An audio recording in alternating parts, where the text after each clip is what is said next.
Mateus capítulo 16. Mateus capítulo 16.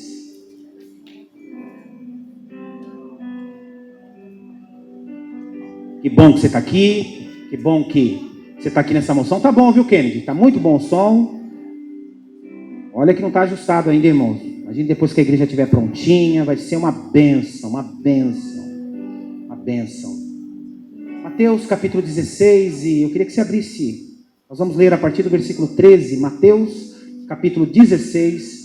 Ô, Adenias, aquela varinha que eu te dei verde lá, todo mundo que ficar aí no fundo, perambulando, que não for mulher com criança, que não tiver necessidade, você bate, mas da coxa para baixo, que senão fica hematoma muito forte.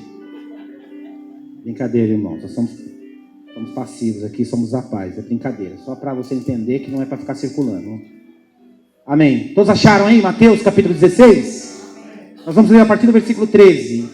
E chegando Jesus às partes de Cesareia de Filipe, interrogou os seus discípulos dizendo: quem dizes os homens que eu sou, filho do homem?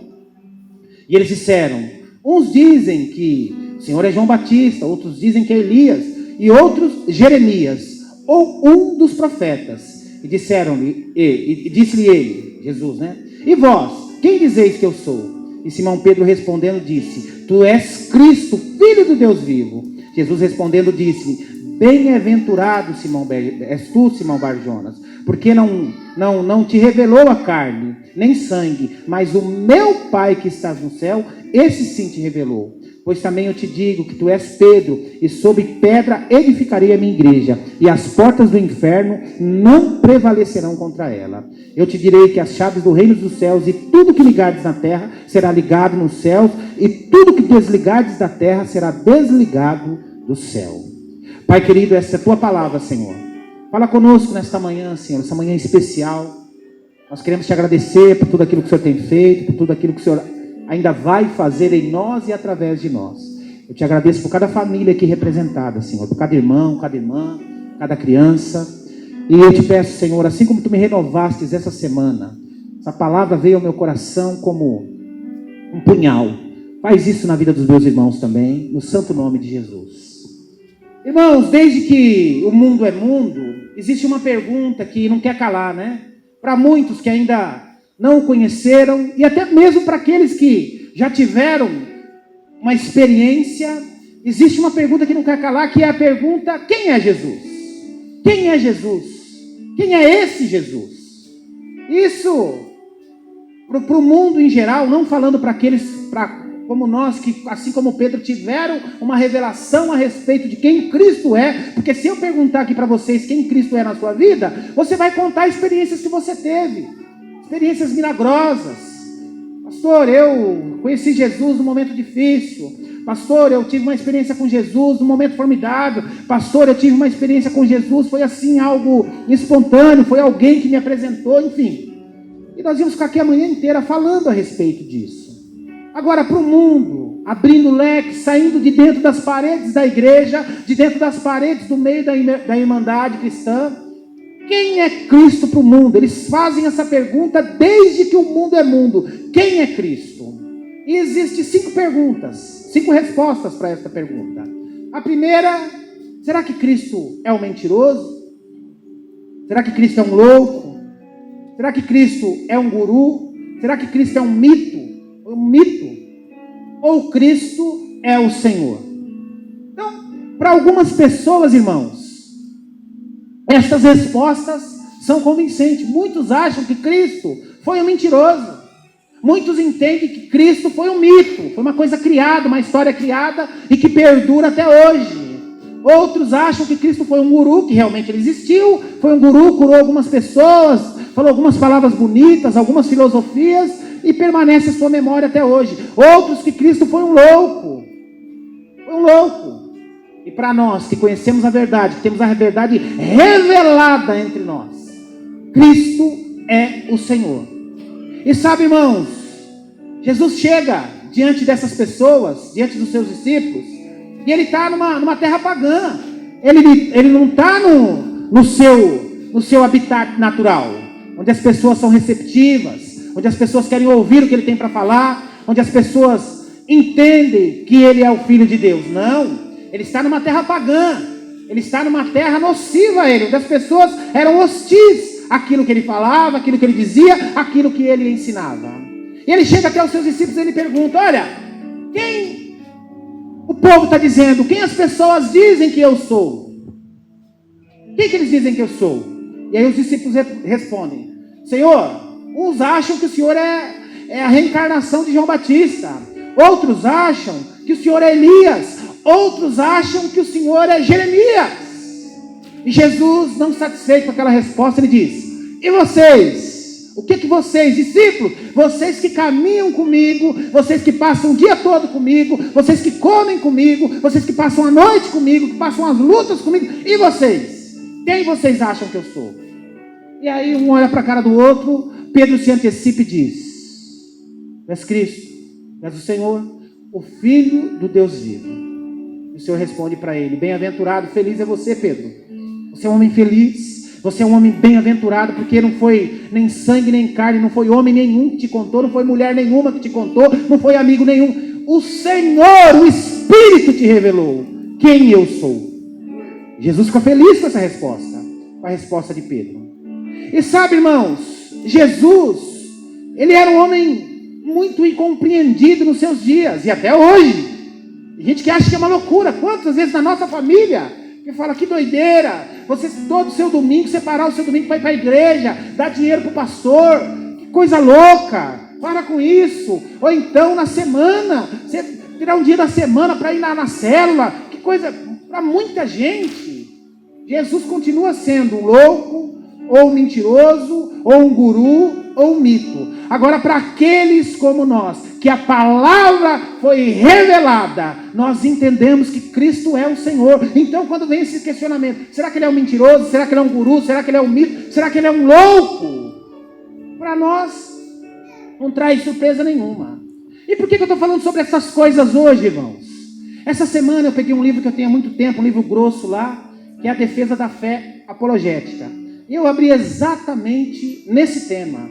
E quando eu comecei a ler aquilo tarde da noite, eu fui lendo, aquilo foi entrando no meu coração. A Marisa estava do meu lado, eu estava lendo na cama, eu falei: eu preciso preparar um sermão sobre isso.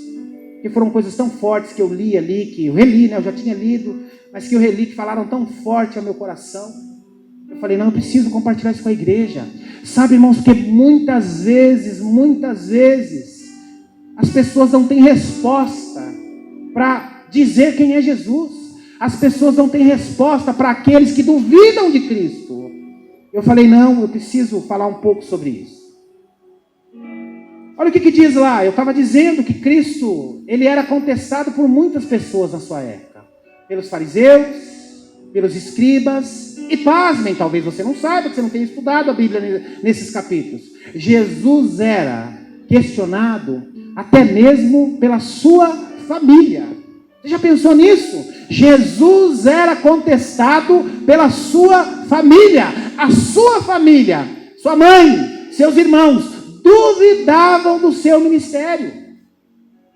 Sua mãe e os seus irmãos, os filhos carnais de Pedro, de José e Maria, duvidavam do ministério de Cristo. Porque vejam bem, irmãos, também vamos entender o contexto. Jesus viveu durante 30 anos como uma pessoa normal, como eu, como você, um carpinteiro que levantava de manhã para trabalhar, parava para almoçar, de tarde, e até de tarde, depois chegava em casa, tomava um banho, jantava e ia dormir. Durante 30 anos, ele viveu desta maneira, até que é chegada a minha hora. Ele vai para a sua missão. A família dele não entendeu, a família dele não compreendeu.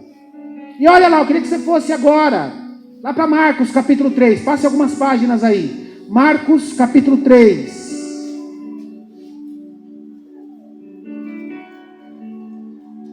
Olha o que diz aí, Marcos capítulo 3. Nós vamos ler o versículo do 20 ao 35. Do 20 ao 35. Você já pensou isso? Ele era contestado por alguns do povo. Ele era contestado e jurado de morte pelos fariseus. Ele era contestado pelos escribas. E também era contestado pelos seus familiares, que achavam que iam protegê-lo.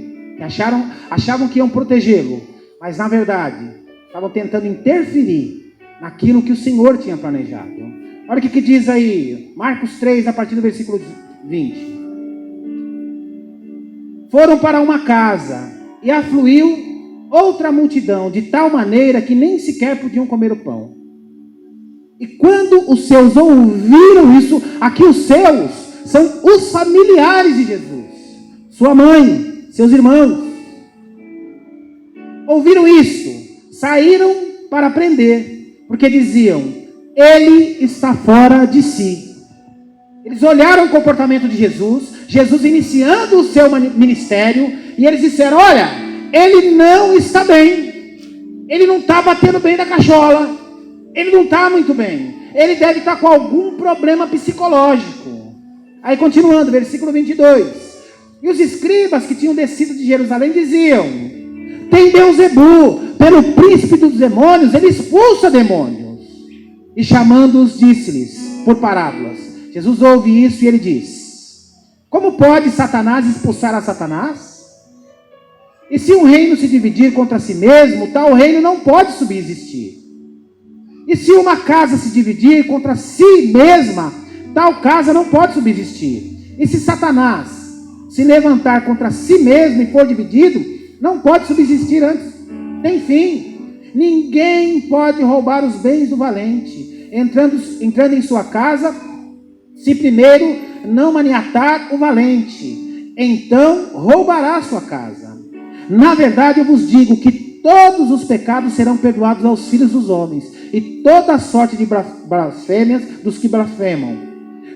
Qualquer, porém, que blasfemar contra o Espírito, nunca obterá perdão, mas será réu eterno de juízo.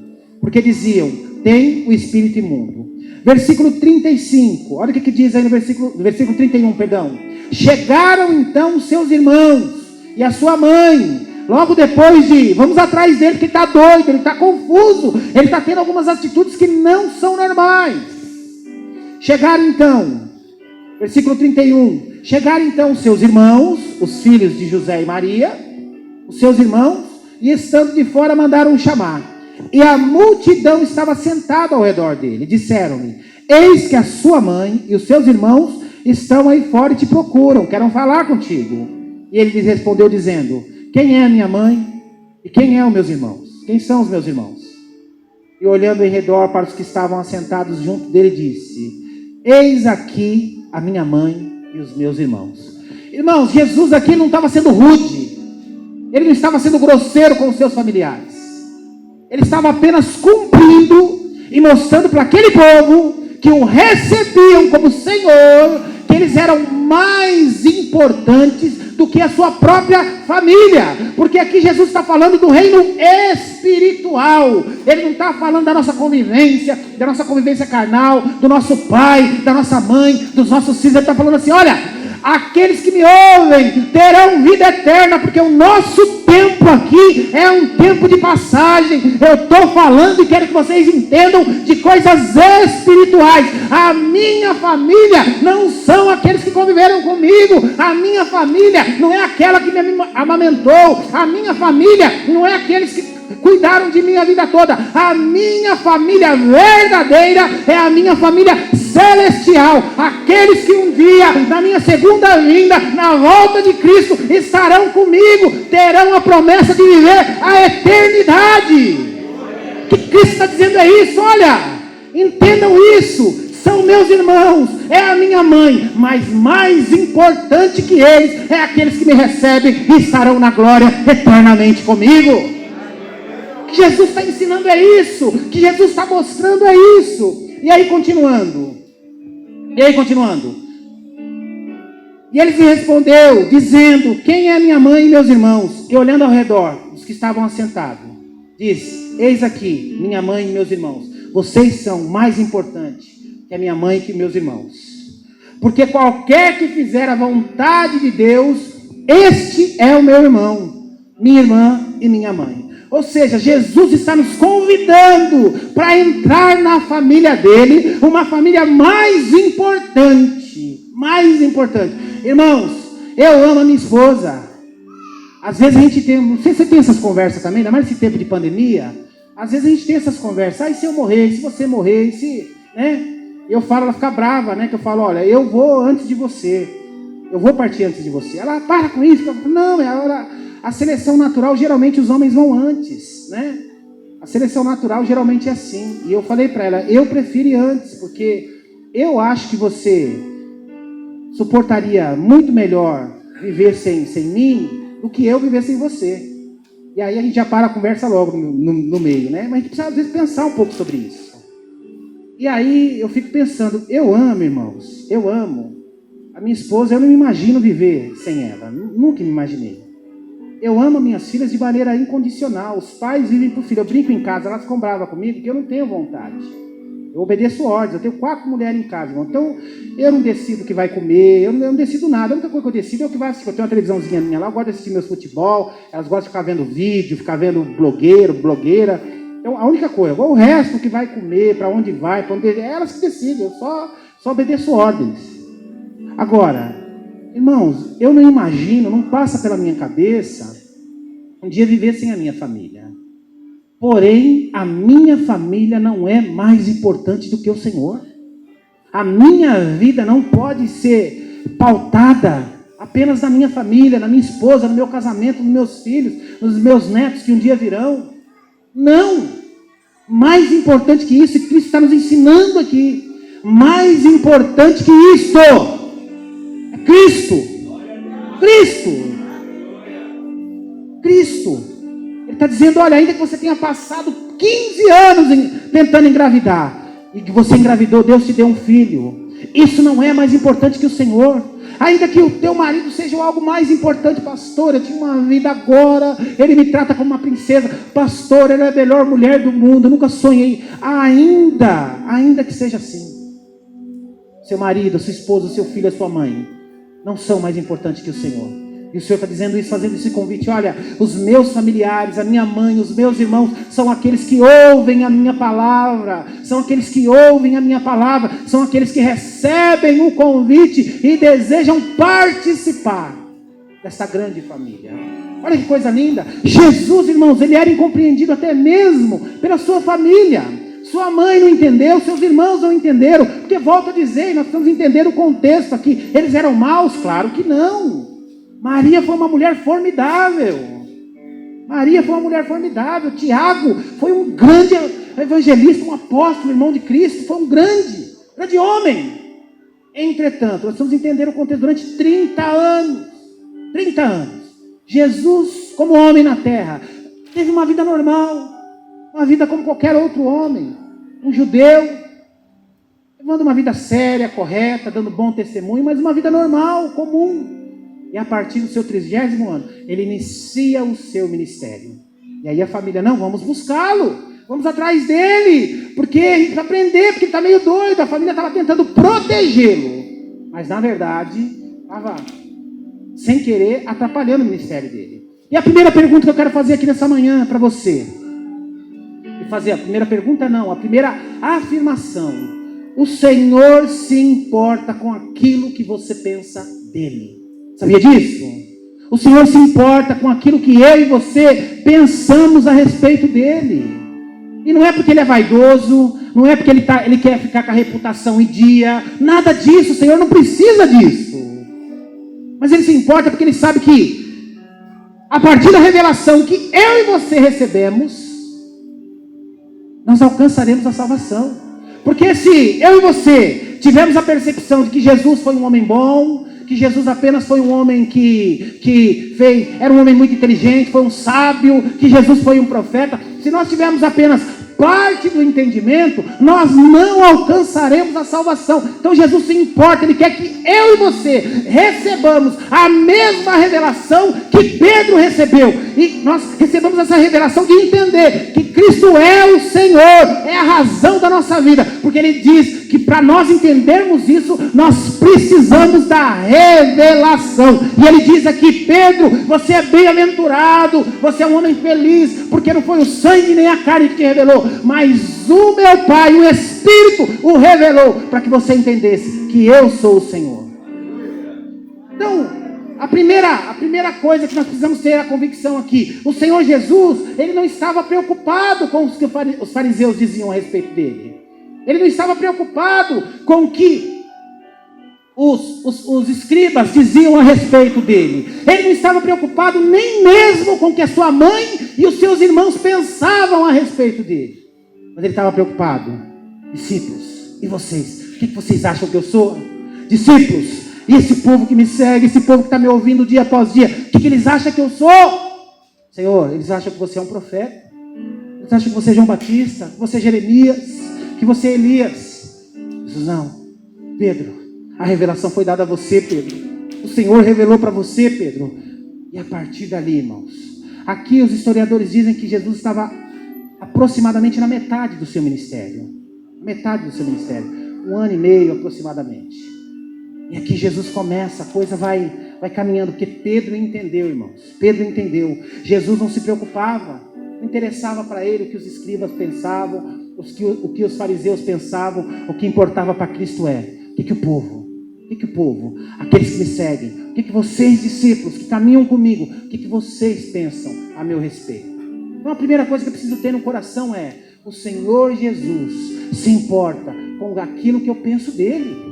Se importa. Segundo questionamento aqui para a gente entender: por que Jesus não pode ser um mentiroso? Esse é um dilema, irmãos, desde o Antigo Testamento, desde o comecinho lá do final do Novo Testamento para o começo, desde lá atrás. Porque Cristo não pode ser um mentiroso.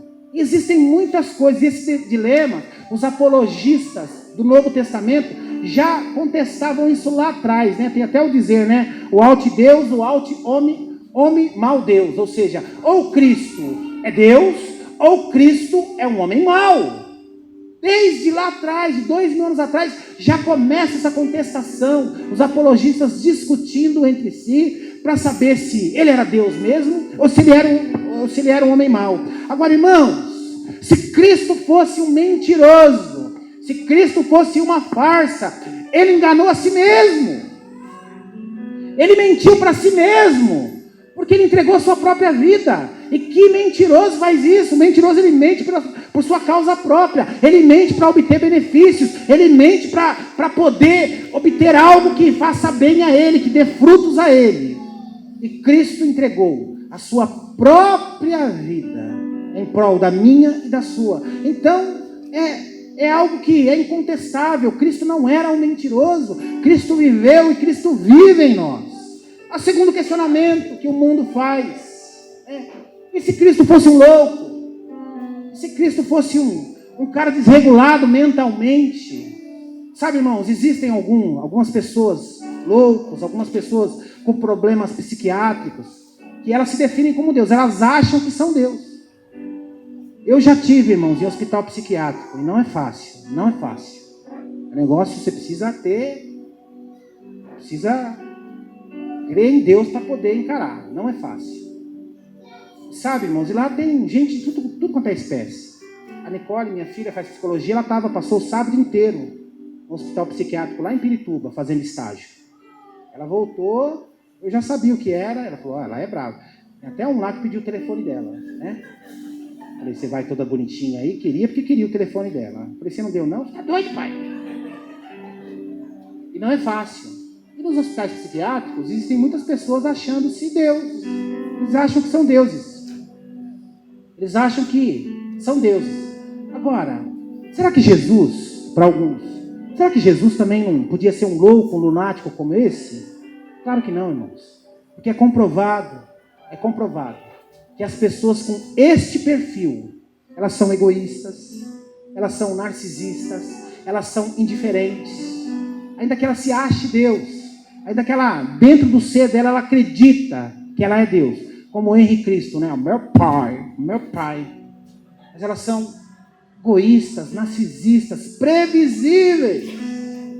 Tem alguém mais previsível do que aquele Henri Cristo? Está aí 40 anos falando as mesmas baboseiras. Então,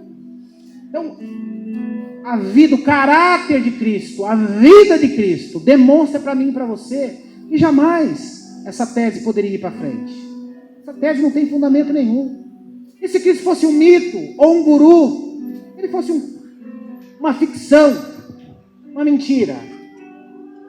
Os dados históricos, irmãos, comprovam que Cristo não foi uma ficção, que Cristo realmente existiu, que Cristo esteve na terra, que Cristo durante 33 anos viveu sobre a terra e durante 3 anos e meio exerceu o seu ministério. Os dados históricos comprovam isso.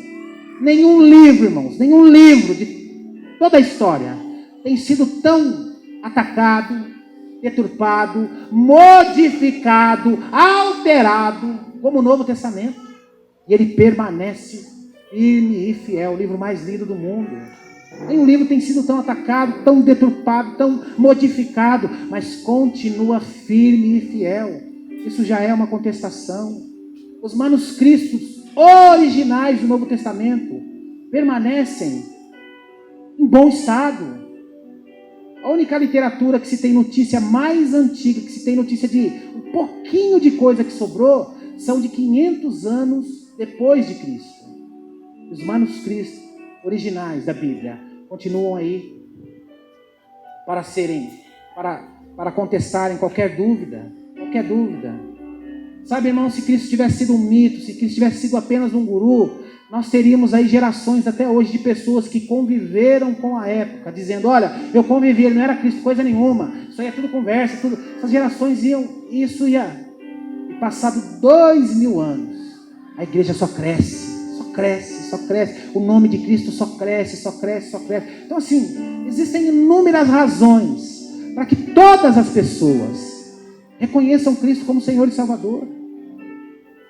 As cartas de Paulo comprovam que Cristo era Senhor e Salvador, que Cristo podia fazer todas as coisas. E o mais importante aqui, irmãos, os milagres descritos no Evangelho. Todos os historiadores, todos aqueles que estudam a Bíblia, teólogos e não teólogos, todos aqueles, até os ateus, todos aqueles concordam que todos os milagres relatados na Bíblia são recheados de detalhes da época, que somente as testemunhas oculares, aquele que estava lá, podia escrever aquilo. O cara não podia inventar uma história, o cara não podia, alguém me falou, não. Somente aqueles que, testemunho ocular, aquele que participou, aquele que viveu, aquele que estava no dia, poderia escrever aquilo. Então, isso aí já bastaria. Isso já bastaria. E se Jesus fosse um guru, se Jesus fosse um hindu, se Jesus fosse um ministro da nova era, se Jesus fosse um Seixenoye, se Jesus fosse um Buda, bom, a gente não pode esquecer a ascendência judaica de Cristo. A ascendência judaica é muito forte, é mais forte que a ascendência cristã, em questão de costume, de seriedade. Jamais um judeu se envolveria com qualquer outra coisa fora do judaísmo. Então, alguns questionamentos que são levantados nesse sentido também são totalmente, vão à lona, por causa da ascendência judaica de Cristo. Agora, o que é importante a gente saber aqui? Volte lá para Mateus, perdão. Volte lá para Mateus. Mateus capítulo 16, perdão. Mateus capítulo 16, olha o que diz lá, versículo 16 e 17. Olha o que diz lá. Botou aí as páginas? Olha o que diz aí. Mateus capítulo 16, versículo 17. Olha o que o Senhor diz a ele. E Simão Pedro respondendo disse, tu és Cristo, o Filho do Deus vivo. E Jesus respondendo disse, Pedro, bem-aventurado és tu, porque não foi carne e nem sangue que te revelou, mas o meu Pai que está no céu. Sabe, irmão, sabe o que muitas pessoas ainda vão e voltam, não se firmam a Jesus? Às vezes você vê atitudes de tempos em tempos, passa um ano, não muda, passa 2 anos, não muda, passa 3 anos, não muda, passa 10 anos. Você encontra com a pessoa está do mesmo jeito, com as mesmas práticas, os mesmos vícios, as mesmas práticas pecaminosas. mas vai para a igreja, mas de vez em quando lê a Bíblia, de vez em quando vai nos encontros. Sabe por quê? Porque não teve uma revelação, irmão. Porque não experimentou isso que Cristo fala aqui para Pedro. Não experimentou uma revelação. Uma revelação total de que Cristo é o Senhor, o Filho do Deus vivo. Talvez tenha Cristo, simpatizante de Cristo, tenha Cristo como um profeta, tenha Cristo como um grande pensador, tenha Cristo até como aquele que curou, mas não tem uma revelação de que Cristo, Senhor, Cristo, Filho do Deus vivo. Por isso que fica nessa gangorra espiritual e emocional. Que nós precisamos, irmãos, se você não teve ainda, você precisa receber uma revelação, entender que este Cristo que faz toda a diferença. Eu já falei, irmãos, existem aqui várias maneiras. A minha conversão deve ter sido como a maioria de vocês aqui. A minha conversão foi algo gradual. Eu me converti, a coisa foi indo, foi estágios. Fui crescendo espiritualmente. Agora, quantos não conhecem aqui aquele cara que se converte hoje e no dia seguinte o cara mudou completamente? Mas era um drogado, era bandido, era um cachaceiro, e no dia seguinte o cara se transformou completamente. Tá aí, eu tenho amigos assim, irmãos. O meu pedreiro era assim. Quantas vezes eu vi meu pedreiro no bar e bebia, era bravo, uma vez queria até brigar comigo. Era bravo, virado na onça. E aí, teve um encontro com Deus no dia seguinte, irmãos. Está aí firme, mais de 20 anos, firme. Por quê?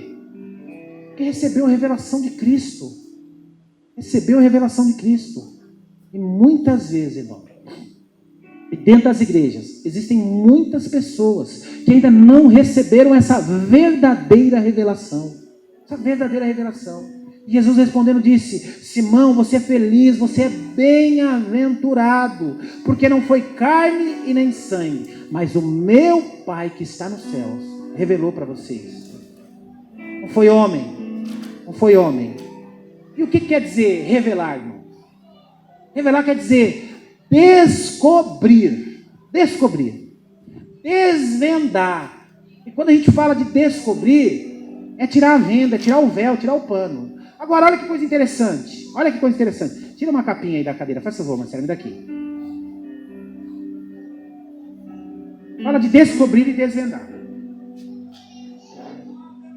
A minha Bíblia e minha agenda estão aqui cobertas. Eu não estou vendo nada, eu não consigo ler, não consigo chegar a nada. Se eu descubro, se eu dizendo, poxa vida, ela está, agora eu consigo ver, agora eu consigo enxergar. Agora olha que coisa interessante. Os olhos vendados. Eu estou com os olhos vendados. E a minha Bíblia e minha agenda estão descobertas também. Mas eu com os olhos vendados, com os olhos encobertos, eu não consigo enxergar. Então quando Cristo fala, quando nós entendemos que revelar é descobrir, é desvendar, ele está falando aqui, irmãos, de descobrir os nossos olhos, né? Desnudar os nossos olhos, porque não adianta nada algo estar descoberto para você, sendo que os seus olhos estão vendados, seus olhos estão encobertos, e com os olhos vedados a gente não consegue enxergar nada.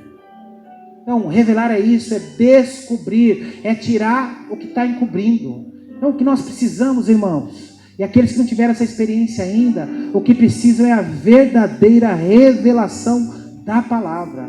Eu conversava com um irmão essa semana, com os irmãos essa semana na célula, e eu dizia isso. Eu teve uma época na minha vida, irmãos, que eu passei um momento muito difícil na minha vida. E eu orava, eu ia à igreja, eu ouvia sermão, todas essas coisas para mim foram maravilhosas, me ajudaram muito. Mas o que mais me alimentou nos dias difíceis, porque culto nós temos uma vez por semana, célula nós temos uma vez por semana, irmão, irmã, a gente encontra eventualmente. Agora a palavra nós temos todos os dias. E eu comecei a ler salmos, os momentos difíceis de Davi, as batalhas de Davi, as traições que Davi havia experimentado. E como aquilo, existe na célula, e como aquilo ia me fortalecendo, ia me renovando, ia me trazendo um ânimo novo, a revelação da palavra, e aquilo foi gerando em mim um novo ânimo, foi gerando, Deus ia me restaurando, e a coisa ia indo, até restaurar tudo, a revelação. E o que falta às vezes para muitas pessoas é exatamente isso, a revelação da palavra, sabe, irmãos, e para mim findar aqui, que já estamos avançando na hora, as 5 respostas que poderiam ser ditas, né? Que o mundo as perguntas que o mundo faz aí. Será que Cristo é um mentiroso, um louco, um guru, um mito, ou Ele é Senhor mesmo? Para contestar todas essas 4, existem 3 características no Senhor, que não existiu dessa maneira em homem nenhum. Primeiro, o amor. Cristo era alguém amável, amava as pessoas, deu a vida pelas pessoas. 2, a sabedoria. Cristo, não houve mais sabedoria no homem aqui na terra do que Cristo. Você lê a Bíblia e vê as respostas de Cristo, irmãos.